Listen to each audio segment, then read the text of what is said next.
All right, we're back and we're looking at assignment number 2 for active records management. Assignment number 2 is going to focus on classification and filing systems. That's lectures 3 and 4.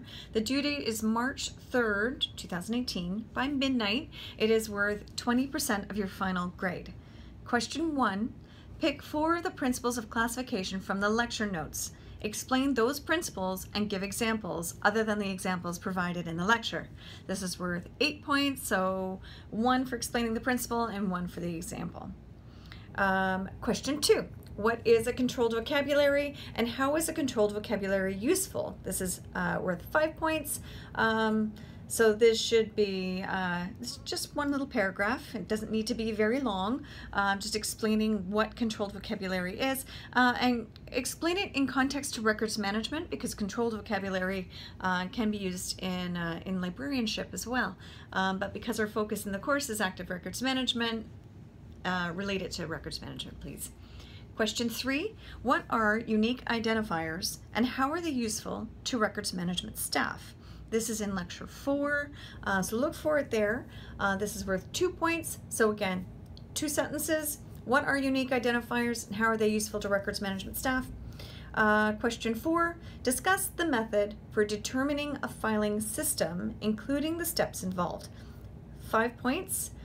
This could be a paragraph. You could do this as bullet points.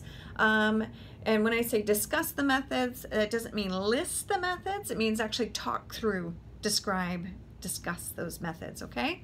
Question 5, it's the case study. In this case study, there are 2 parts. You need to complete both pieces. You've just been hired, you're no longer on contract, but you've been hired as the records manager for the local animal shelter. You have access to a list of all file titles as a result of an inventory, but there is no classification system in place. Your first job after completing an inventory is to create a classification system. A, develop a multi-level classification system for a veterinary office. Lecture 3 outlines the steps to create the system. Table format is recommended to illustrate relationships between major categories and record types. Please include the following types. So what you could do in terms of categories is determine, again, looking at function or organization. All of this can relate to a retention schedule.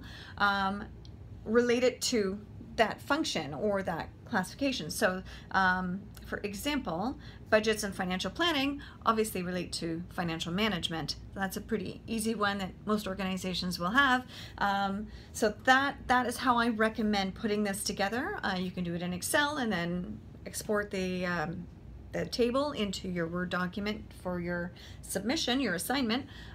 So one column at the end would be for the major categories and then the record types following.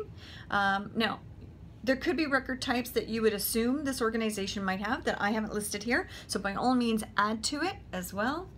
The second section of this case study, B, explain your classification system and why you made the choices you did in creating it. Is it alphabetical? Why is it alphabetical? Is it alphanumeric? Is it, what system did you use? Is it completely numeric? What system did you use? If you chose a numeric system, you'll need to have the numbering in it to demonstrate how the files would be organized or labeled to be organized in cabinets or in a computer hard drive or shared drive. This assignment, the case study is worth 20%. The assignment is out of 40. The assessment guidelines are the same as in the first assignment, where 75% of the marks are due to your creativity, your rationale, your logic, your the intellectual piece to the assignment. But 25% is due to your communications. So again, don't forget to proofread, and I look forward to reading your assignments. You can reach me if you have any questions.